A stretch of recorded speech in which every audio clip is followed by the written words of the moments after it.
Brought to you by VGuard, co-powered by Sensodyne and Vimal, Polo Subha Kesari.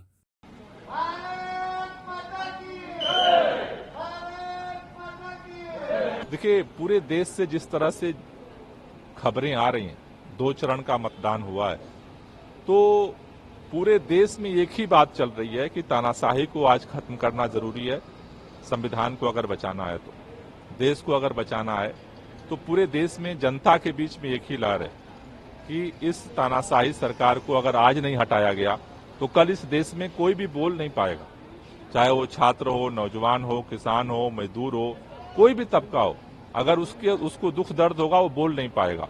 इसलिए संविधान को बचाने के लिए, लोकतंत्र को बचाने के लिए पूरे देश में लोग इस तानाशाही को हटाने के लिए वोट कर रहे हैं। गुजरात में भी हमें भरोसा है कि इस बार बड़ा परिवर्तन होगा और इंडिया गठबंधन इस बार जो है यहाँ पर अपनी मजबूत उपस्थिति और जीत दर्ज करेगा। प्रधानमंत्री मोदी लगातार अपने मन से अब ये कहने लगे हैं कि मेरे को लेकर, अमित भाई को लेकर जो है फेक वीडियोस तैयार की जा रही हैं, एक गलत नैरेटिव हमारे लिए बनाया जा रहा है। उस पर आपकी क्या प्रतिक्रिया? देखिए, पूरे देश में जिस तरह की निगेटिव राजनीति, नकारात्मक राजनीति भारतीय जनता पार्टी और माननीय प्रधानमंत्री जी के नेतृत्व में भारतीय जनता पार्टी ने किया है, मेरे ख्याल से उन्होंने सारी हदें पार कर दी हैं।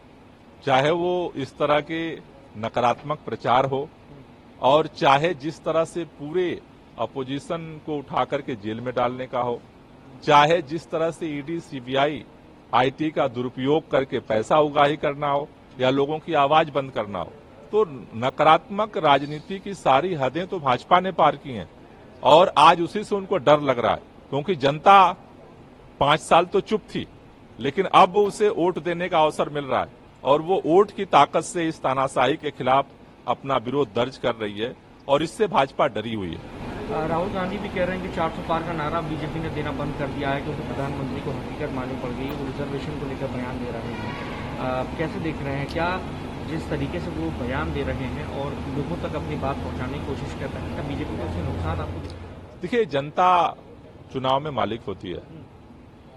2 चरण के मतदान ने ये पूरे देश को संकेत दे दिया है कि तानाशाही हारने जा रही है इस चुनाव में और संविधान, लोकतंत्र और देश से जो लोग प्यार करते हैं, अपने हक के लिए जो लोग लड़ाई लड़ रहे हैं, वो उनकी जीत होने जा रही है। एक नई कंट्रोवर्सी सामने आई है सर, प्रिंसिपल रेवन्ना को लेकर। हाल में एक वीडियो भी आया जिसमें प्रधानमंत्री उनके लिए वोट मांगते हुए नजर आ रहे हैं। पूरा विपक्ष अब एक तरफ हो गया उस मामले पर, आप उसको कैसे? नहीं, बात ये पक्ष विपक्ष की नहीं है, ये तो हमारी सामाजिक मर्यादा का प्रश्न है। भारतीय जनता पार्टी के ऊपर एक ही आरोप है कि भारतीय जनता पार्टी में जितना भी देश का बड़ा भ्रष्टाचारी हो, वो शामिल हो जाता है, वो जो है ईमानदार हो जाता है। महिलाओं के साथ जिस तरह की ये घटना सामने आई है, क्योंकि वो एनडीए में शामिल है, इसलिए मोदी जी प्रचार उसका करते हैं और वो सही हो जाता है। चीजें बाहर आए उससे पहले उससे देश से बाहर भगा दिया जाता है।